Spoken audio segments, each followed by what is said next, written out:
तो आपने इसकी चलाने की विधि बहुत ही आसान है। इसके अंदर विधि है पास मेथड्स को याद रखना। सबसे पहले जब भी आप ऐसी सिचुएशंस के अंदर आपने रिस्पॉन्स देना है, सबसे पहले जहां पर फायर को पहचान लिया, इंटीमेट कर दिया, रिस्पॉन्स दे दिया और एक्सटिंग्विशर। अब इसकी जरूरत है तो किस तरीके से इसको चलाया जाए। सबसे पहले इसके अंदर एक घड़ी है, घड़ी को चेक करो। घड़ी समय अच्छा देती है और बुरा देती है। अच्छा कब देगी? जिस तरीके से मैंने आपको डू एंड डोंट्स के अंदर पॉइंट्स बताए हैं, अगर हम उसको फॉलो करेंगे तो अच्छा देगी। अगर हम उसके अगेंस्ट काम करेंगे तो हमारा जो घड़ी का समय है वो खराब होगा। तो ये चीजें हैं, उन चीजों के ऊपर ध्यान देना है। जब भी आपने यूज करना है, कभी ऐसी सिचुएशंस आती हैं तो आपने इसको यूज कैसे करना, पास मेथड्स को लेना। सबसे पहले इसके अंदर एक सील लगी होती है, सील लगी होती है, ऑलरेडी मैंने इससे निकाल दिया था। सील को तोड़ना, सील प्लास्टिक की हो सकती है या मेटल की हो सकती है। उसके साथ में सेफ्टी गार्ड है, सेफ्टी गार्ड को निकालना है, ये फ्री है।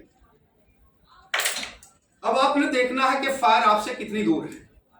अगर छोटी फायर है तो नजदीक जाना है, और बड़ी फायर है तो 8 से 9 फीट या 6 फीट जितनी भी दूरी है उसको तय करना। चलाते समय ध्यान देना है, हवा का रुख आपकी पीठ पर लगना चाहिए, क्योंकि इसके अंदर पाउडर है, ये ABC है, सभी फायर में काम आता है। A fire, B fire, C fire and electric. इसके ऊपर लिखा हुआ A fire, B fire, C fire और इलेक्ट्रिक, सभी दिखाई दे। तो ये सभी फायर में काम आता है। छोटी आग है तो नजदीक जाना है, और बड़ी फायर है तो थोड़ा सा दूर हटके पर। हवा के रुख को चेक करना, हवा आपकी पीठ पर लगनी चाहिए। हो सकता है हवा चेंज भी हो रही। कई बार क्या होता है, हमारे यहाँ पर हवा का भाव नहीं है, इंटरनल है। अगर सिचुएशन ओपन की है तो हवा के रुख को चेक करें, अन्यथा जल्द से जल्द उसके ऊपर कार्रवाई पकड़ने के लिए। इसके साथ में पास मेथड से पिन को निकाला। ए का मतलब एम आपने, कई बार हम इस तरीके से पकड़ के इसको यूज करते हैं। इसको यहां से नजदीक से पकड़ना है और अपनी बॉडी लैंग्वेज को ठीक रखना, और उसके साथ साथ उसको हिट करना। बेस ऑफ फायर, जहां से आग पैदा हुई है वहां उसको लगाना है।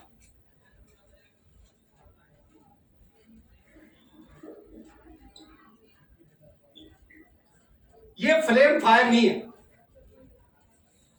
कई बार हम ऊपर लपटे को देखते हुए, लपटों को देखते हुए फायर करेंगे। फायर यहां पर है, यहां से पैदा हुई है, जहां पर से पैदा हुई है आप उसको हिट करना है। हवा के रुख को देख करके आपने हिट करना है। इसके साथ में स्विच, इसको दबाना है। जब आप इसके अंदर इसको दबाएंगे तो क्या होगा, पाउडर रिलीज होगा। हवा के रुख को इसलिए बताया गया, हो सकता है कि आप जिस साइड से हवा के रुख से आप करेंगे तो इसके अंदर जो पाउडर्स है वो आपके ऊपर आ सकता है, जिससे आपको नुकसान हो सकता है। आपके आंख, नाक और कान के अंदर ये जा सकता है, जिससे आप नुकसान हो सकता है। इसके बाद में एस का मतलब है, इस स्विच का मतलब दबाना। इसके बाद में साइड बाय साइड स्वैप करना आप, क्योंकि आप एक जगह लगाओगे इसको तो आपने एक जगह से ही बुझेगी, बट ये चारों साइड करोगे जितने भी लपटे हैं तो जल्द से जल्द ये बुझ जाएगा। तो P का मतलब है पुल ऑफ द पिन, सील को तोड़ना है, पिन को निकालना है। A का मतलब निशाना लेना है, S का मतलब स्विच दबाना है, और लास्ट वाले S का मतलब है साइड बाय साइड। तो इस प्रकार से आप फायर के ऊपर कंट्रोल करेंगे, जिस प्रकार से यहां पर कवर की जा रही। सेम इसी प्रकार से जिस प्रकार से आप इसको साइड से इसको पिन से निकाला, इसमें आपको पिन ऊपर निकालना, पिन को ऊपर निकालना, खींचना। इसके साथ में इसको ओपन एंड शट लिखा हुआ, इसको एंटी क्लॉकवाइज खोलना। आप इसको खोलेंगे इस तरीके से तो ये टाइट होगा, एंटी क्लॉकवाइज खोलना। इसके साथ में जब भी यूज करते समय जिस तरीके से आपको मेथड्स बताया है, पाइप को आगे से पकड़ना। इसके अंदर एक सेफ्टी गार्ड है, क्योंकि गैस ठंडी होती है और गैस ठंडी होगी तो मेटल पार्ट्स पर आप पाइप पकड़ेंगे तो कोल्ड बर्न के चांसेस बढ़ते हैं। तो आपको इसके अंदर सेफ्टी गार्ड बना हुआ है, तो नजदीक से नजदीक जा करके, ये लंबा भी आप थोड़ी दूरी से भी कर सकते हैं। तो इसको एंटी क्लॉकवाइज खोल करके आप इसको same pull of the pin, um, switch इसमें ओपन है और साइड बाय साइड। ये आपको बी फायर ऑयल फायर पर है, इसके ऊपर रेशियो लिखा बी, सी एंड इलेक्ट्रिक, 3 निशान दिए हुए। तो आपके यहां पर जो फायर लग सकती है वो ए क्लास लग सकती है, बी क्लास हो सकती है, सी क्लास और इलेक्ट्रिक। तो उसके लिए आपके पास में सेफ्टी इक्विपमेंट जो फायर सिलेंडर्स हैं वो अवेलेबल है। तो जो भी इक्विपमेंट्स है इस प्रकार से ध्यान देना। अभी इसमें किचन फायर, किचन फायर कई बार हम क्या करते हैं, ये घरों के लिए भी है और हम जर्नल यहां के लिए, क्योंकि हमारे पास यहां पर भी किचन है। कई बार क्या करते हैं हम, थोड़ा बहुत ऑयल रख दिया और ऑयल रख करके अचानक कोई फोन आ गया या कुछ काम में लग गए, तो कुछ देर के बाद में गर्म होकर के क्या होता है, आग का रूप कर लेता है। तो उस दौरान में हमें क्या करना चाहिए? उस दौरान के अंदर हमें अगर हो सकता है कोई स्लाइड प्लेट्स या कोई ढक्कन उसके ऊपर डालें, ऑक्सीजन को कट। सेम इसी प्रकार से किचन के अंदर है, छोटे सिलेंडर जितने भी हैं हम यूज करते हैं, कई बार सिंगल भी हम लोग बाहर दूर से आते हैं, सिंगल भी यूज करते हैं, बड़ा सिलेंडर भी यूज करते हैं। तो सिंगल जो छोटे सिलेंडर यूज करते हैं उनको ध्यान देना है, क्योंकि वो ISI मार्क नहीं है। ऑथराइजेशन उसके अंदर 5 किलो की है या 4 किलो की है या 3 किलो की, उसमें से कम उसको आधा किलो या 1 किलो कम रखें।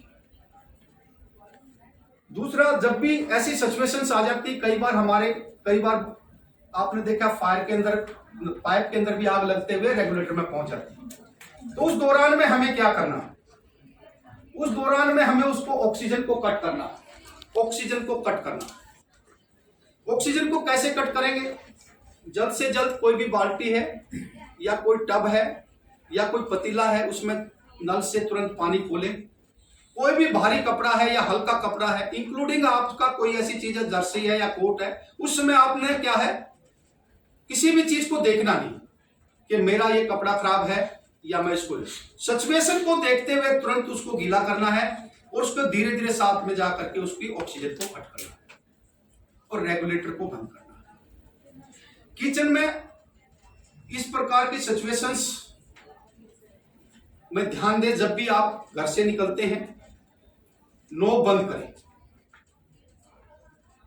जब भी आप देख रहे हैं कि मेरा गैस बर्नर कम चल रहा है, उसकी सफाई कराएं। पाइप ISI मार्क का लगा है, समय है, समय पर बदली करें। जब भी हम होम डिलीवरी या डिलीवरी वाले से गैस लेते हैं तो हमें ध्यान देना है, गैस के ऊपर एक राउंड प्लेट के नीचे 3 उसके ऊपर जो लगी हुई है डायरेक्शन लगी हुई है, तीनों डायरेक्शनों को चेक करना। एक के अंदर लिखा हुआ है डेट ऑफ इश्यू, दूसरे पर लिखा है डेट ऑफ एक्सपायर और तीसरे पर लिखा है KG एंड IV नंबर।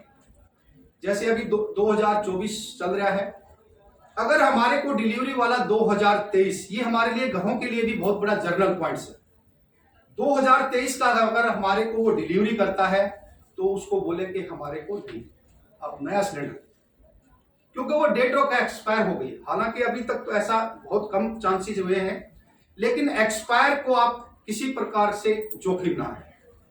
तो इस प्रकार से जो सिचुएशंस है उसको हैंडलिंग करने के लिए हमें अवेयरनेस एंड अलर्टनेस की रिक्वायरमेंट्स है।